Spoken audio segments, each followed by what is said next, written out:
So one of the things that I was told by the geriatric doctor when my mother was diagnosed with dementia in 2010 was that things would change drastically and rapidly, but no one tells us what exactly those changes will be. So one of the things that really shocked us was her behavior and her personality change. It was like a Dr. Jekyll and Mr. Hyde. So in the daytime, she would like maybe cry a lot. And she couldn't stop crying, you know. And then at night, she'd be scolding somebody in the room, or sometimes my stepdad gets the brunt of it.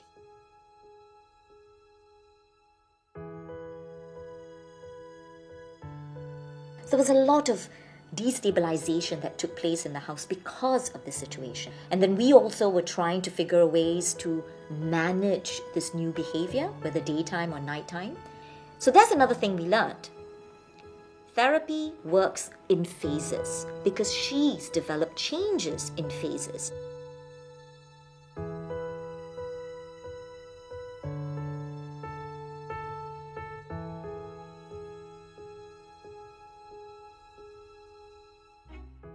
There was an apparition, a being in the room that she was talking to and having an argument with. And when you go into that room, there's nobody there. And I ended up having an improvisation with this person and my mother. So I'd sit with her and have this conversation with this person. Sometimes I would turn to this invisible person and I would tell him, you know, my mother's angry with you. Please leave this house. You haven't paid your rent, because my mother said he's a rentee. I took this imaginary person's hand. Come, follow me. And I walked away from this person. And my mother said, no, you left him behind. So I had to go back. I pushed boundaries, like, how much is that contact real for her? Because I thought, if I can play this and she's so into it, she sees a parallel world that's coinciding with our world here. So how do you connect with that? So you need to have patience, creativity, and a little bit of fun with it. Otherwise, you two go crazy, right?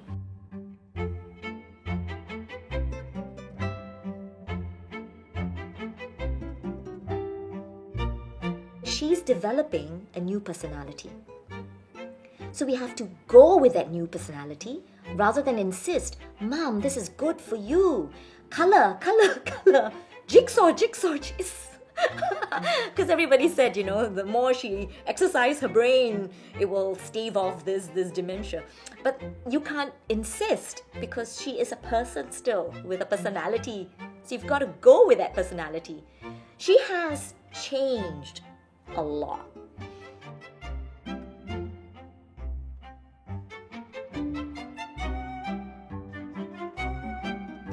I started teaching her the alphabets at home. She learned up to K, and then it got really difficult. And then she says, no, I'm too stupid. I can't move on beyond K. So I said, okay, then why don't you do coloring? So she colored a lot of the cat drawing books just to make me happy. Now she stopped. The reason why she stopped coloring, again, is a phase. She stopped coloring, she stopped doing jigsaw puzzle, because it's been almost 8 years, right? So her fingers no longer can hold those things. So now you've got to move on.